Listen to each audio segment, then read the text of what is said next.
Madame Abbasi is there. Oh my gosh, the whole world is there. This is half of humanity is online here. This is incredible. So we're waiting for Sylvian. Humanity is on. I'm right here. Yeah. Take it, Sylvian. Ready? Yes, please. You can chant it too. Inshallah. Inshallah. Bismillah. Subhanaka Allahumma ya ilahi. أسألك باسمك الذي به قبضت الروح كل الأشياء وأحييت مرة أخرى بما قدرته في سماء القضاء وبه سرع الموحدون إلى مشهد الفناء والمخلصون إلى مقر الفداء وأنفقوا أرواحهم حبا لجمالك وشوقا لوصلك ولقائك بأن تجلني من الذين انقطعوا عن الأسماء وتمسكوا بنفسك العالي الآباء وإنك أنت المقتدر على ما تشاء لا إله إلا أنت العزيز المختار.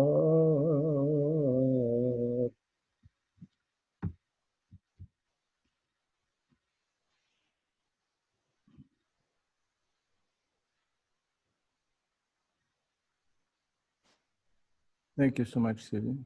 Thank you. شكرا للواجب أستاذ. Ah, Sylvian, you're a great man. Thank you so much. Welcome, Esther. Welcome, everybody. All these nice faces. So, can we kick this off, you guys? Yes. Yes? All right. Well, as you know, this is a celebration of teaching and teachers. You know, that's it. This is not a prepared talk. This is just my experiences and your experiences. And you know, I will always throw things out that are really kind of basically ordinary, simple things. You know, not heavy duty. For the simple reason is that most of you are basically deep in Baha'is and veterans, and you've done so much that I don't even know why you're listening to me. But anyway, I guess you are listening, so I must have something that of minor interest. So I just kick few things, you know. I will first of all say I took some note on my iPhone, and lately I've been sort of looking at major Baha'i teachers, which is extremely depressing, because it's very hard for any of us at this point in our lives to either become Dr. Muhajir and go and shake up the world and mass teaching in India and wherever he's been day in and day out.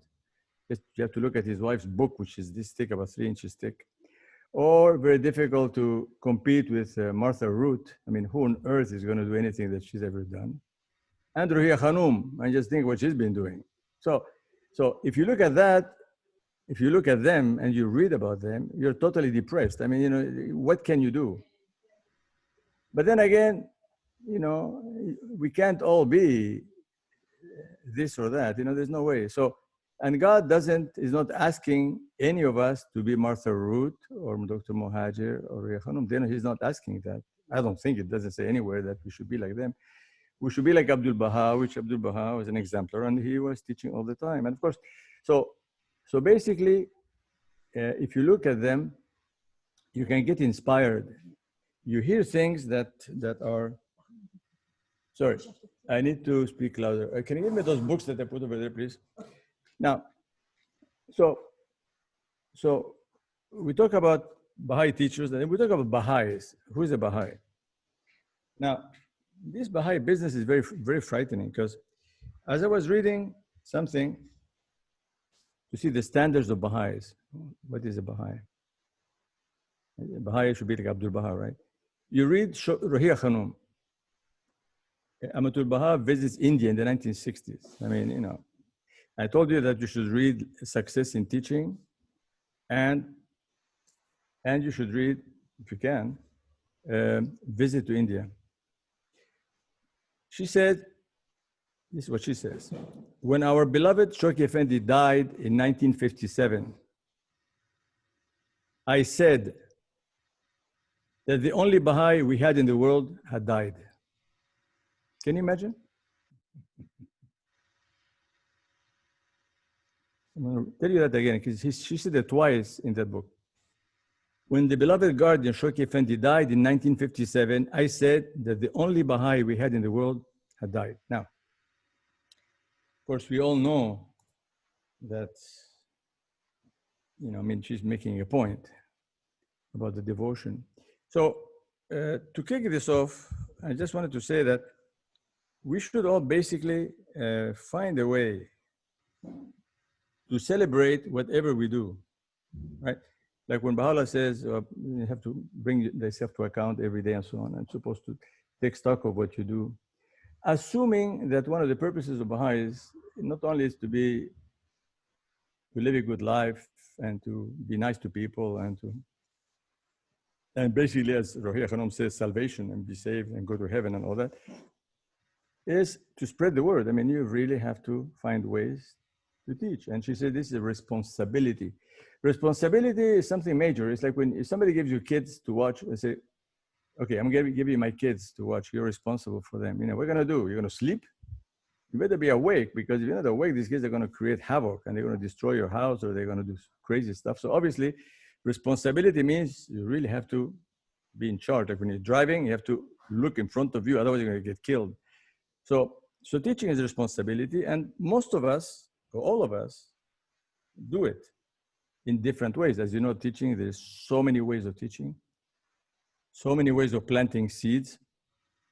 And all of you have been planting seeds forever. I mean, Esther was in Russia. She did amazing things in Russia. You just have to read her book. Or Sudabe was pioneered, I don't know, I think in Sicily or some other country. And my wife was pioneered in Corsica. I don't know where all of you have been pioneering or teaching. But the point of that is it's all about planting. And you plant, and you never know what happens to your planting, because we are not supposed to be following people that you planted seeds. Sometimes we are lucky, like I gave you examples last time, when you discover that the seed you planted bore fruit, and you're amazed because you hear maybe 10 years later, 20 years later, that's what happened. So, but the point I wanted to make at this point is that we should look at teaching as a bouquet. We should all make bouquets of our teaching work. Whatever we have done, we have to go back and remember what we've done. Make out of that a bouquet. It's an offering to God. Now, a bouquet is what? A bouquet, it means many things, because teaching means sometimes mentioning to somebody that you're Baha'i, and you should not be afraid of mentioning it. Rohia Khanum makes a point that some Baha'is are afraid to mention. And mentioning the word, showing somebody an article about it, sending an email, sending a quotation in WhatsApp, you know, putting a pen, and people go by and they look at your pen, go to a coffee house and put some pamphlets on the table and leave. I mean, I don't know what to tell you. I mean, there's no one set of things that you should do. The point is that you have to mention the name, and you have to share, because it's about sharing. Because if this faith is important to you, and it's Baha'u'llah came for humanity, not just for you or me, you've got to somehow make sure that people hear about it. Because if you don't, and we let days go by, the danger is that we are going to regret it one day. So we don't want to regret it. So you basically keep planting the seeds and make bouquets. And one bouquet will be somebody that you remember that you taught and declared and became an active Baha'i. Somebody else that knows of the faith and loves the faith, he's not a Baha'i, but he thinks that you really are wonderful people. That's the second flower in your bouquet. A third one is somebody mentioned that is maybe important person that says, "Oh, your faith is good. Thank you for sharing." That's another bouquet. And you keep adding flowers to your bouquet. Now, we may have in a bouquet 20, 30 flowers, 40, 100. I don't care. But we can't expect that out of this bouquet, you're going to get always people that are going to become believers immediately, because that's not your problem. Because there is a question of receptivity and response. We are not responsible for the receptivity nor for the response. We are responsible for opening our mouths. Baha'u'llah speaks of lips. We all got two lips. So you've got to open the damn lips. Because if you don't open it, nothing's going to come out. Unless you're a brilliant human being.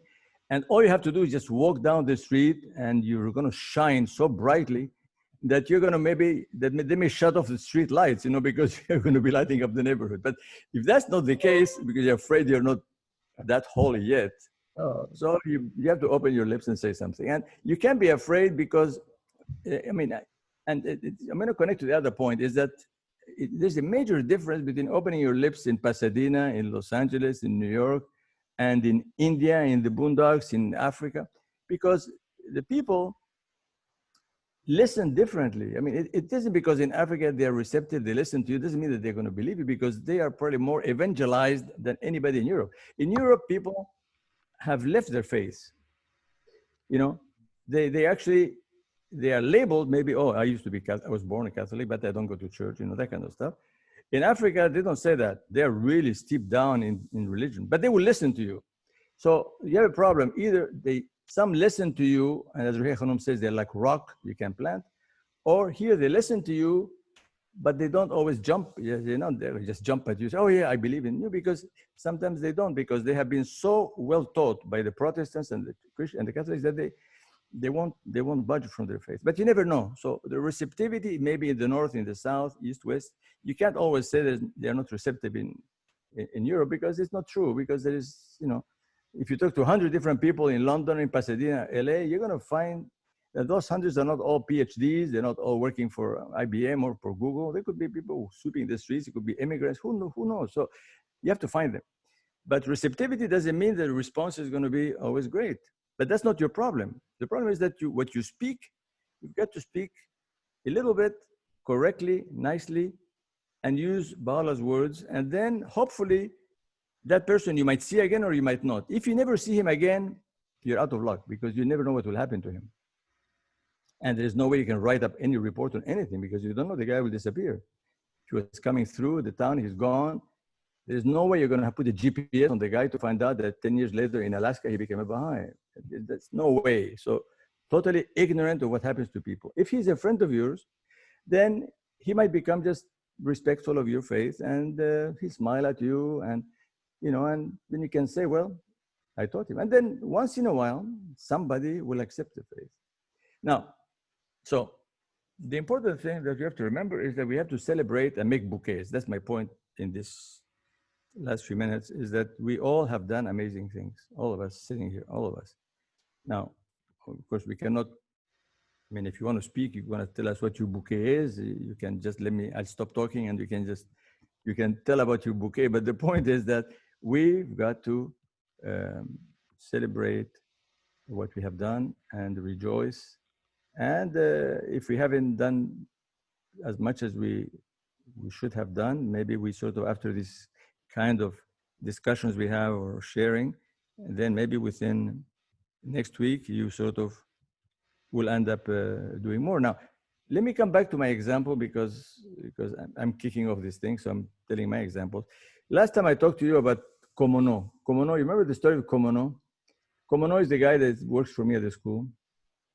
And I have no job for him in the summer because school is closed. So he's working as a worker. He's picking up stones and moving furniture, because we're destroying our buildings and we have to move out of the school. And so he needs money. Everybody's broke here. So he's working. I told you that he helped me bring a case to the house. And as I was getting books out of the case, I saw the book on Baha'u'llah. His name was there. And then the photo of Abdul Baha. So I said, do you know about this faith? He said, oh yeah, I know. But somebody promised me a book and never gave it to me. Anyway, so I managed to corner him in my house, and he couldn't. This is a captive, what they call a captive audience. He has no choice. He has to listen to me. So not fun, but what can I do? I do what I can. So he listened very nicely.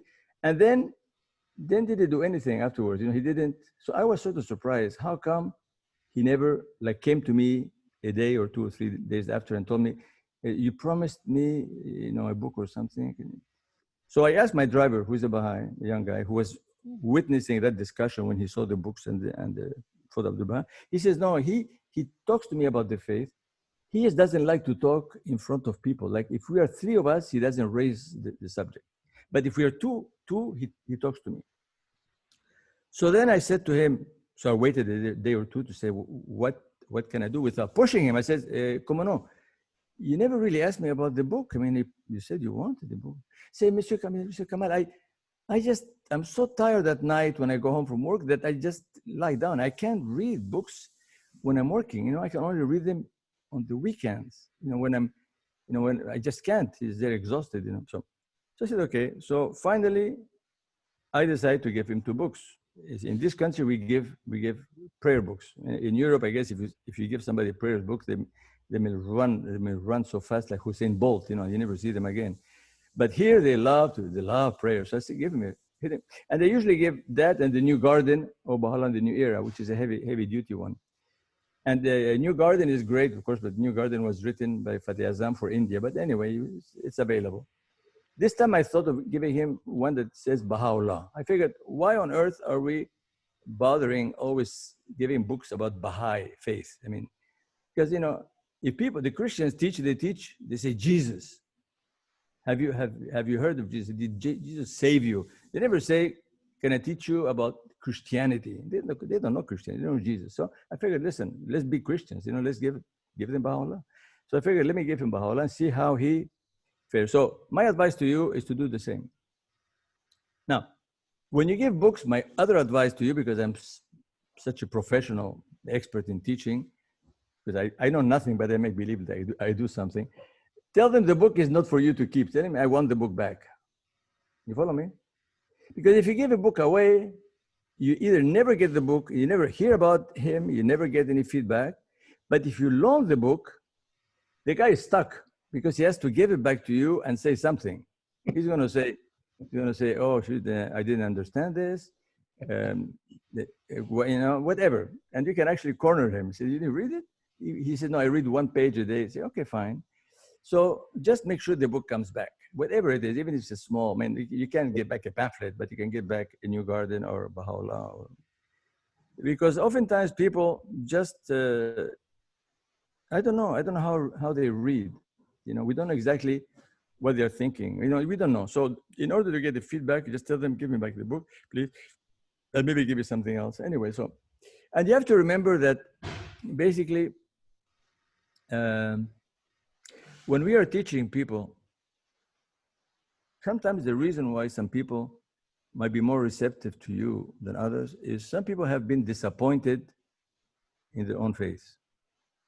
I mean, you never know that unless you let them talk. So another point that we have to all make among ourselves is that you've got to do a lot of listening. I mean, I'm not an example because tonight I'm the one chatting, I'm just talking, but basically let the people talk. So I felt guilty about not listening to him talk a lot. So when he came back to my office the other day when we were moving up and down, I sat down for a few minutes. I said, listen, I want to talk to you some more. So he thought I was going to tell him about Baha'u'llah. I said, no, tell me about yourself. I don't know what you've been doing for the last 40 years because he's been working for me, but he has a history. So he started a history from high school. When he left high school, his parents separated, and then he couldn't get a job because nobody could pay for his education. So he ended up buying fish from the Chinese and salting them and sending salted fish throughout the country. And then he went to work for companies, and it's a long story. Anyway, so he talked and talked and talked. I was just amazed at how he was saying, and I figured this was my time to listen, So that's that. But then I come back to the point about people being disappointed in religions. Now, I tried to go through a book. I told you why they became Baha'is. It's kind of exciting and not too exciting. I mean, there's a famous Baha'is. They're very famous Baha'is.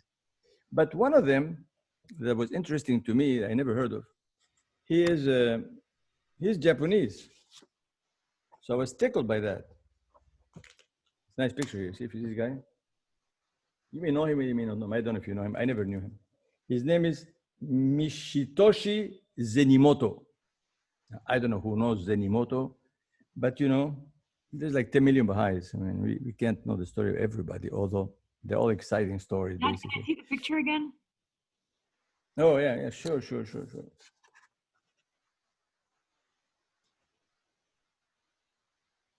Well, this guy became a bit famous because he was really in NSAs and all that. But the interesting thing about what turned him on the faith, why he became receptive, is because his mother was this very staunch Protestant. So he became a Protestant. We all tend to follow our parents, basically. You know, wherever you are, it's your parents you follow. And then after that, you end up leaving or not leaving. So he said, he was working, he was in and he was in Hiroshima, Hiroshima. You heard of the bomb. Mhm. Apparently the bomb that hit it, he was there. And for some reason, he didn't die. Probably the only one in the whole Hiroshima. He says, he says, as a young fellow in Hiroshima, I was working as a road worker building a new road. While at work, the bomb fell. I mean, he's talking like the bomb fell like it's like a piece of apple that fell. You know, I mean, it's the atomic bomb, but he doesn't say atomic. Almost all were killed. But I was spared. There was a small hill, and I must have fallen against it. I was saved in a mysterious way. Okay, so that's how the biography starts. That's how he tells it. This story is either autobiography or biography. Very short. So now, Mr. Zenimoto then continues and says, as I grew older, I wished to study Christian ethics, and accordingly, he enrolled in theological department of a Christian university. Okay, that's his story. And one day in 1951, an American missionary came to give a lecture to the students. He spoke of sin and salvation, stressing that the last and only revelation of God was through Jesus Christ. He's making his point, you know, that's it. The only Christ, and that's it. So God's only Son, while listening to him saying that one could never be saved unless through atonement by Jesus Christ, I wondered about my ancestors who were never reached by the gospel. So the guy gets up and says, so after his talk, I stood up and asked a question about this. His smiling face changed, and he asked me if I was a Christian student of the theological school. I said I was, and requested an answer to my question. Instead of answering my question, he said that if we were a true Christian, I would never ask a foolish question. So very soon after, the university regents met to discuss my eligibility as a student and decided to expel me from theological school. He was expelled from the school. See? That kind of thing happens in many cases for different reasons. And because of that, I mean, I don't want to tell you the whole story, otherwise you're going to be here all night. He met somebody. Who did he meet? This is such an interesting story. Is that the guy eventually did something else. He became an engineer, and he started taking care of the blind. He figured there was a way to help blind people to be educated because nobody was taking care of blind people. So what did he do? He said he studied political science. I met a blind student on campus. He said he had no friends there and had difficulty studying, for there were no textbooks available in Braille. So what happened is that he started an association to help the kids that were blind to read, to understand. So at one point, you never know what happened. In 1952, there was an American woman that came to Japan. She introduced herself as Miss Agnes Alexander. Figure this one. So Agnes Alexander comes in and she tries to help him with his teaching, because she could do that, teaching the blind. And to begin her class, she used the Baha'i Child's ABC as a textbook.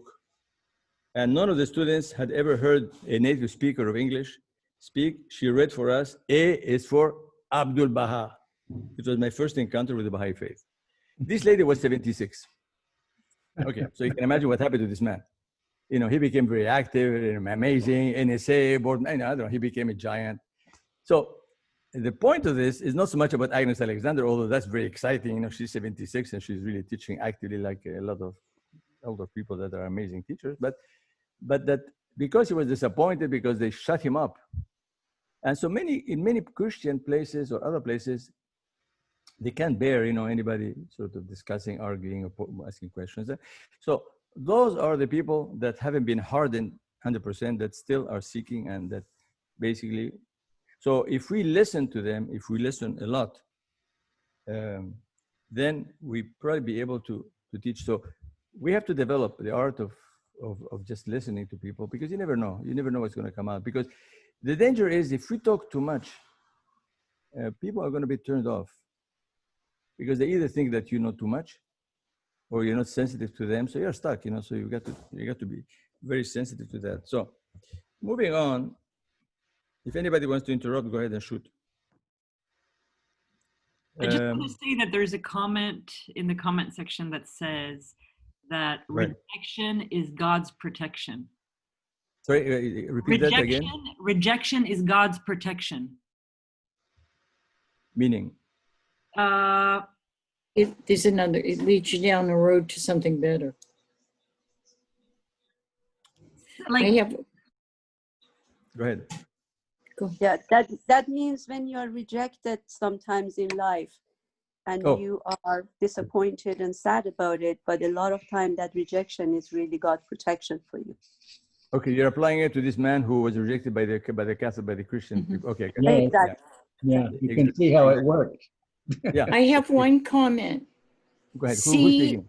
Esther, C is for courage. Strong ships are not conquered by the sea. That was in the little book. I used to teach my son that. A is for Abdul Baha. I don't know what B was, must have been Baha'u'llah. C is for courage. Strong ships are not conquered by the sea. Mm-hmm. Wow. Wonderful, wonderful. All right. Well, so here we are. Now,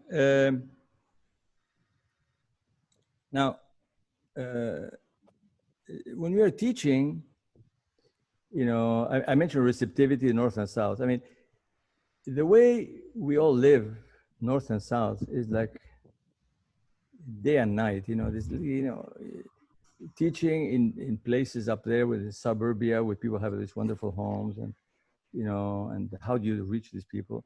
I remember I wasn't teaching, but I was in the eastern part of Zaire, of Republic of Congo. I was filming for USAID. I was doing something, and I don't know how I managed to escape from that. I went to a Baha'i village near the forest of Virunga, and they say, "Come and see these pygmy Baha'is." And the Baha'is are taking care of them because they were kicked out of the forest. They couldn't kill animals, so they had to learn how to become agricultural people and plant. So they started to plant, right? I don't know how they. So I just walked in with a camera, tried to sort of shoot as much as I could of what I could see of these people, and they were playing amazing music, you know, with plastic, sort of playing drums with cans, plastic cans, and all that. And then I went to see this older man who was living in a hut. I was amazed, you know. This hut is like a teepee, like that, you know, like 3 sticks and leaves around it. And he would walk inside it, and he was boiling in some fire, some water. Jesus said, how people live? I mean, it's amazing. But so,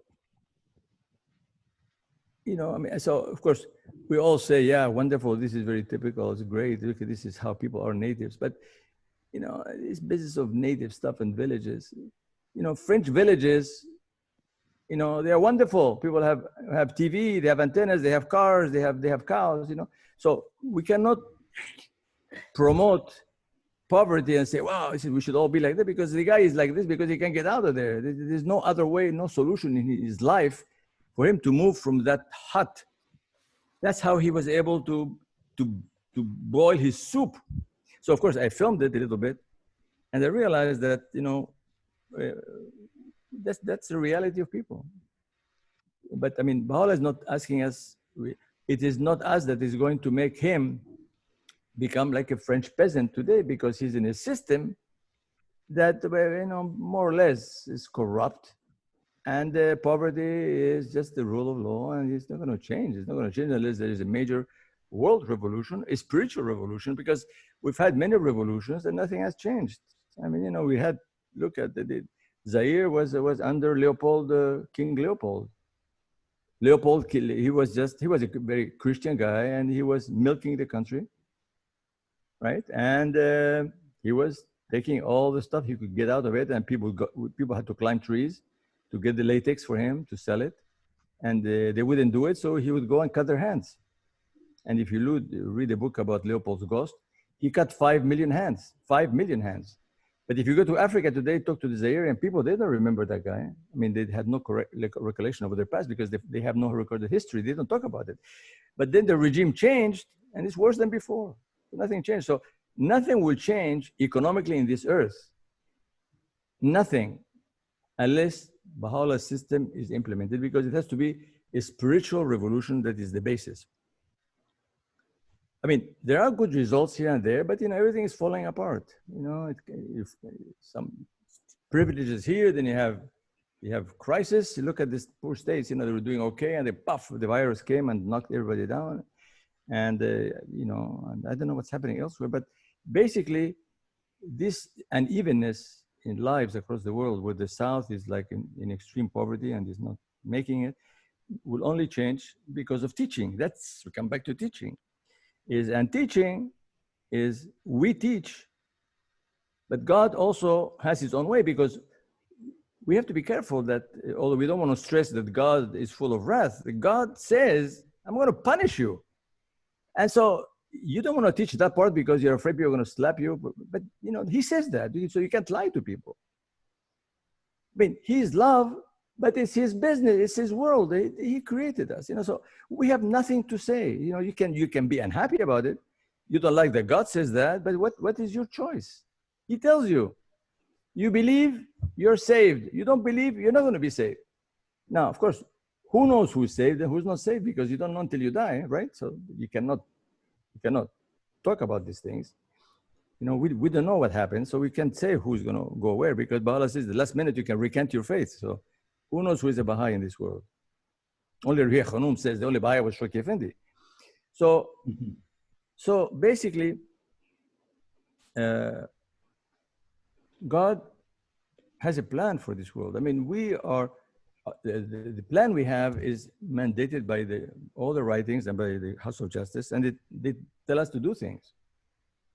They're giving us very precise decisions. Now, the teaching part we're discussing, just feeds into whatever the House of Justice is telling us to do, because it's saying building communities, doing the Ruhi, doing this, doing that. So that's teamwork.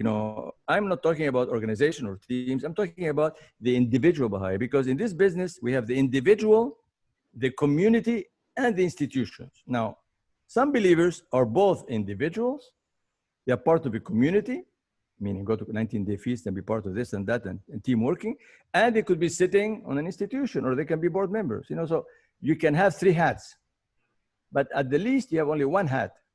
That is the Baha'i. So I'm talking to the one that has that first hat, because if you don't wear the first hat correctly, no hat is going to be useful to you. I mean, if you don't do the bouquet that I'm suggesting you do, and be proud of it and keep it to yourself between you and God, or share it with friends, like I'm sharing my story of Komono and how this guy is now studying the faith, and I'm going to see who I'm going to be able to talk next. Then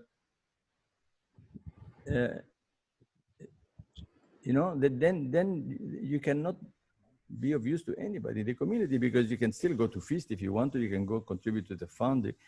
So what? So where is the teaching business? So now, let me say something else about this teaching business. I was sitting one day in Dr. Davachi's home, who's a pioneer, a major physician, pioneered in Zaire, and of course, they were almost killed when the looting happened in Kinshasa in 1991.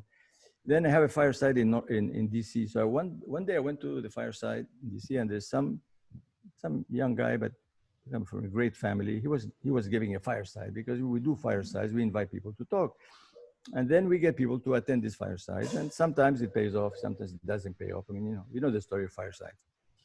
So and then you have public firesides where you have many people come, and then sometimes the intimate ones that are more effective. So I don't know why I spoke that day, because I wasn't speaking. I just was telling them why I was in DC. I was in DC because I had a neighbor in France. His name is Lou Smith. He was losing his memory slowly. I don't think he was Alzheimer. And he was all alone living in France in the house that I bought. I was just next to I bought a house next to a church, or next to maybe two churches. I mean, there's so many churches in Chartres where we live. But this is Saint-Aignan, very close by. So he was closing his windows, and I saw him and says, I hear you're American. He says, yeah. So we became kind of friends. And his wife had died long ago. He was all by himself. And so I helped him by, whenever I was in France, we'd go out for coffee. He wanted to always get a hamburger, and we chat and this and that. And then he would tell me about his daughter, who was a German. He adopted her, and how he wasn't getting along with many people in the city because he was getting stubborn and difficult. But finally, his friends of his, which they were not really that many great friends, but they hated me because I was taking care of him. They somehow managed to get into his account and forced him to move out of Chartres and go and live in the States. So they got him into a home in Gaithersburg, a place called what is the name of it? It's like 1,000 apartments. And she pumped his account, paid $80,000 to get him a place to stay.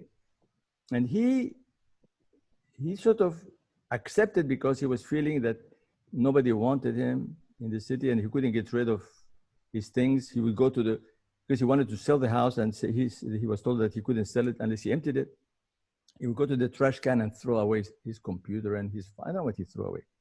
And then he started shipping his books to the States because he was leaving. And so I helped him throughout all this. And they even took him, I paid my ticket, I flew with him. I took 6 suitcases with me, his suitcases, took him to that apartment that he was finally, was told to live in there. And he was so unhappy because he didn't want to be there. He wanted to go to Maine, because his wife died in Maine and she was buried in Maine. He wanted to go to Maine. And these guys, because they lived in Gaithersburg, they thought that it was best for him to be in Gaithersburg. And he was so upset. So I went to the States more than once. I even took him myself to Maine. I flew him. He's 90 years old. I took him to Maine by plane. I flew him once. I drove him once. I took him to his wife's cemetery. I mean, I tell you, it's a long story. The point is that I was trying to do whatever he wanted. And the people that were taking care of him, that used his money to book him into that prison, were upset at me, and they called me a criminal. Anyway, so when I was in that, to make it a long story short, he has passed away now. And that was like my mission in life for 2 years. I mean, you don't believe how much energy I put in trying to get him there. And I have recordings of him that I'm going to probably put one day on YouTube. It was the kinds of things he was telling me. But people say that he was losing his mind a little bit because his memory was going. He couldn't remember many things, and so on and so forth. But it was very sad. But he still wanted to go to Maine to die there. He didn't want to die there. So I told that story in the fireside. I tried to explain why I was there. So the 2 ladies that were sitting there in the fireside, when they listened to what I had to say, they were impressed. Their implication was that that's what we are looking for in Baha'is. And I don't know if you get me the story. They're looking for things that you do. Now, I don't set up myself as an example of anything, but that's a true story. I mean, I really, my wife can tell you how much money I spent just to take, I had to go to court in front of the judge to defend him, and it's just a long, it would take maybe 10 Zooms to tell you the story of this thing. So, but the point is that this woman in Fireside were so excited. They say, wow, it's like, wow, this is good. Like that's what we like to hear. So the point is that what we do, emphasize what you did. I mean, Dad went specifically for him to France. he took him specifically to the United States. Yeah, Then but he it's okay. took him straight. I mean, this was like many, many trips. They took a trip where he had 6 of his suitcases. The family of this guy hated my dad, and they were so opposed to him, like Yeah. Yeah. very mean. Anyway, this, Oh, I don't think the French. I don't think the French want to get into that. But the point is that the perception of the ladies at that fireside was, wow, it's like, you know, doing good to people. So of course we can't always be. I had an opportunity because I was there, and they were saying, what on earth are you doing? You come from Africa. What are you doing? What are you doing here in this? No, I came because I'm helping Lou. I had a court appointment. I had to even pay lawyers. I must have spent thousands of bucks just to pay for lawyers that totally useless because they wouldn't allow me to speak in court. So again, what we do, our lives, if you say examples and all that, if we are nice to people, and all of you, I mean, you know, I don't know all of you. I cannot speak, but I can assume that all of you are true Baha'is and true examples, and that's how you're going to get people to look at you, and those reactions are going to be part of your bouquet. Because again, you've got to start doing this bouquet. The bouquet is an offering to Baha'u'llah what you've done, because you may have forgotten who you've been teaching, but if you start thinking deep down, if Esther starts talking about all the people she's been teaching in Eastern Europe or Ukraine or wherever she was all over the place, and so forth and so on, and you know, and Sylvian will tell you the same thing. And I'm sure that if we look at Pete Baldwin or talk about Valeh Abbasi, I mean, I don't know, you guys have your stories. So that's one of the points I also wanted to make before I stop talking.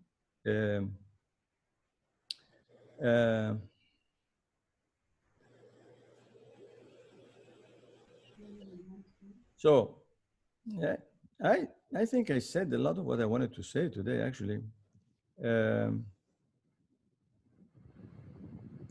So this teaching business, this bouquet business, is because there's the teaching, there's the planting the seed, there's the proclaiming.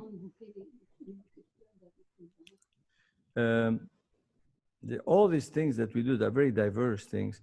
They are part of what we do. And even in areas where you can't really speak that freely, you're going to have to find very imaginative ways of just putting the word out. You're going to have to find, even you have cards that you give to people, either you put pins, you put a clothes with Baha'i on it, because you see, this faith is actually, it's a cause, it's a project, it's a cause, it's a construction project. Because when you see in some cities, all these people working for Save the Children, or I don't know, what are these, all these human rights things. I mean, there's so many causes in this world. We are all of that, if you will, but we are sort of, you know, there's a spiritual basis, and it's a religion, but we don't, it's a faith, it's a cause, it's a faith, it's a cause. So, and we are trying to get people enrolled in this cause. We have membership. You know, Sheikh Effendi was really counting the numbers.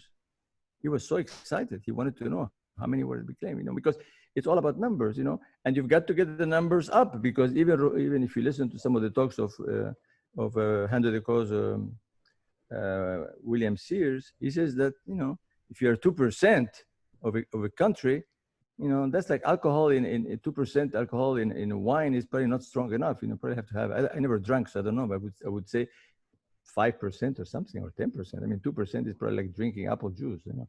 So we've got to find ways to do it. And so here we're talking about individual actions. I'm not talking here about what institutions do. I'm not doing the kinds of things my daughter talks about. She's into more deepening Zooms. She does things about the letters of the House of Justice. I'm sort of talking as in the nitty-gritty, down-to-earth people that have to get up in the morning and say the prayers and maybe go out the street and maybe find somebody and mention it to somebody that is either close by to him, because that person, maybe you can see him a second or third time. And hopefully the ones close to you, you better watch out how you teach, because if they are passing through in a bus, it don't matter what you say, because in the end, you never see them again, or in a plane, or in a boat, a train, a bus. But if they are like within 1 mile radius of your house and you don't do it properly, it's going to be kind of funny to see them again the next day or the week after, because, you know, if you didn't do it in a way that you feel good about it without having pushed, you don't know how they look at you. You know, and you don't want people to point fingers, say, oh, look at this person. So it's very, very funny. You know, you don't want to say anything that's going to make people kind of, so in those cases, you probably, you may be itching to talk, but you don't know how to talk. So you're going to have to find a way, be imaginative, put a pin in your thing, put a flashing light on your hat that says, "Bye." No, you have to do something crazy, because you never know among those people who is going to jump and be happy, because you don't want people to blame you and tell you, how come you never told me? Because we read in the writings that one day the people are going to come jumping at you. Like it's going to be 1,000-fold. I mean, the 1,000 you never talked to will come bursting your door and say, how come you never told us about this? You let us sort of in the darkness. What for? So because of that, as Ruhiya Khanum says, responsibility, you're going to have to find creative ways of sharing, really creative ways of sharing. And I'm sure all of you have done quite a bit, but the point is that whoever, if you haven't done as much as Ruhiya Khanum or Dr. Muhajir or Martha Root, that means you still have room to go, right? You still have maybe another 1,000 people to go to. So, you know, and one of my points is that we've got to do this and really be happy, because the worst thing you want to do is get involved in teaching and be unhappy or stressful, because sometimes you're in situations where you don't really want to, you know, you don't want to speak, or you're cornered and, you know, just feel uneasy. So you've got to feel easy. Now, one way of feeling good is just to give somebody a book or send him a pamphlet. One guy, I remember, one of the guys that is a technician works for me. And because now we are into WhatsApp, you know, so this is fine ways of teaching. I'm telling you, WhatsApp and Zoom stuff is amazing. This is God-given stuff. There was no WhatsApp and Zoom in the time of Jesus, in case you were wondering. I mean, you know, this is amazing stuff. And so I sent stuff in WhatsApp, like my daughter she's doing all this creative stuff all the time, putting things in decorating quotations, and she had done something for the Rizvan, where each day had a quotation with beautiful design. So I just sort of, this guy that repairs my generator, because we had generators in the other house, electricity goes out every other day. So he comes and repairs them. So I sent him a quotation, you know, and he says, thank you very much, you know. Didn't react, didn't ask why I sent it to him, didn't ask him where it comes from. But so I said, so this one went out. So I'm keeping an eye, keep thinking of him. So if we think of people, so this is another thing I want to tell you about the bouquet business. If you teach somebody or you mention to somebody and you think you've planted a tree, and you haven't really planted anything because the guy didn't get it, but you feel good about having done it. Okay, you follow me? You think you've done something good, but the guy didn't get it. He doesn't know why you sent it to him, and he reads the words, doesn't understand the words. If you think of him, I mean, you can pray for him if you want to. I mean, if you're into prayers, just pray for everybody. But I mean, if you're not praying, if you just think of him, try to find a way of getting to see him again. Maybe that counts as somebody who is in your headlights. You know, you really think he is good, and so you're trying to find ways. So it may take you maybe a month of thinking about him. Why not? You have to think of somebody, or 6 months or a year. I don't care, but that's your guy. That's your friend, and maybe you'll find the opportunity. If you keep thinking of him, he's going to maybe come out and one day say something funny, like, "Wow, I really liked what you sent me." So that is easy because you can throw things in WhatsApps, in emails, you know, just, you know, that doesn't have to be public stuff like when you have accounts, you know, and all these people. And remember that these days, people have become extremely silly about the way they do jokes and all that. You know, I mean, I've seen Facebook, all kinds of people, all kinds of stuff that is about animals or play on words. I mean, people have nothing to do anymore. But I mean, it passes time, but that's okay. It's a waste of time to just look at two dogs talking, or these jokes, or people are playing with words and they keep playing. There's so many play on words, it's unbelievable, but they're funny. But you know, it doesn't go anywhere. You know, what does it teach you? How does it help you live? So if we can use, instead of going to the public fora, you're going to individual stuff to somebody, and send something if you don't want to talk to him in person, or you don't want to give him a big fat book, but you want to just give him a quotation, you know, that's fine. So there must be maybe 100 ways that we don't think of in the Western world. In Africa, it's different because, or South America, is because people really, you know, you can leave the street right now and you talk to people, they all listen to you. If you have pamphlets and prayer books, they all take it. Then you have to follow up. Then you have to sort of catch up with them. Like right now, the guards outside my house here, this is a compound. They married 10 guards talking about soccer and about I don't know what. I mean, I could go out right now and give them something, you know, but I don't want to do it right this second now because I have to find ways of doing it because we are new in this place. But they will gladly enjoy it. They're probably all Christian and they all probably don't want to change their faith, but you never know what will happen. Like our friend from Japan, you see how he was disgruntled because the way they talked to him wasn't very pleasant, and so he was open when Agnes Alexander came to Japan and talked to him. All right, you guys, I don't want to bother you anymore.